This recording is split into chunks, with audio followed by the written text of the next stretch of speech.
I love your shirt. Oh, thank you. Oh, yeah. This is how we start every... Love that's going on. Is it love? I thought it was until that face.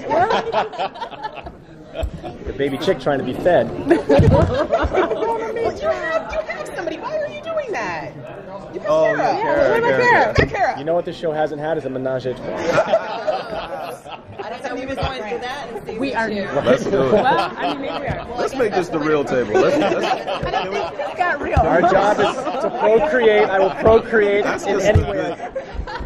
Good stuff. I want to tell some stuff. Well, we're trying to get in with Branderson here because her mom is trying to take over the world. You want to get in with the big guns? I don't want anything to do with your genes. Right? It's not me, I swear. It's her.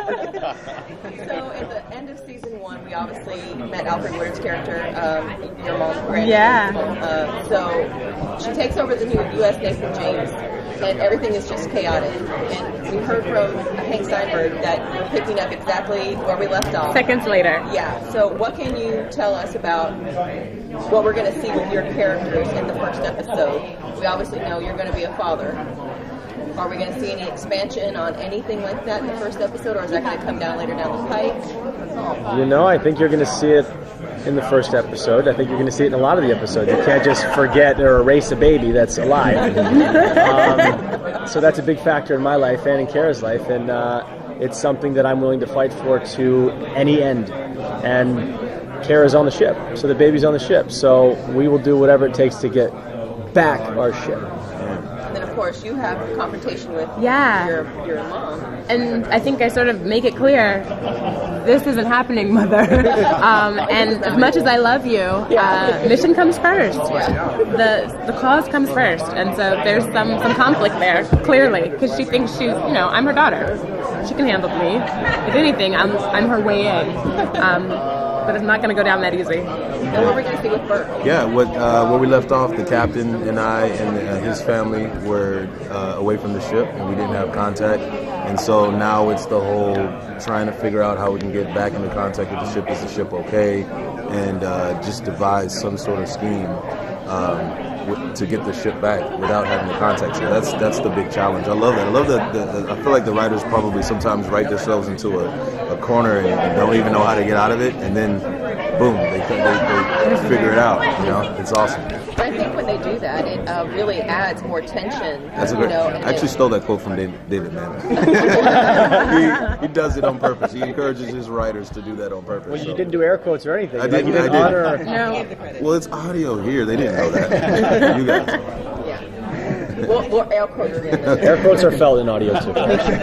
Since Alicia was originally on the boat anyway, Yeah. to help. So when we see that conflict, inevitable conflict with her mother, do you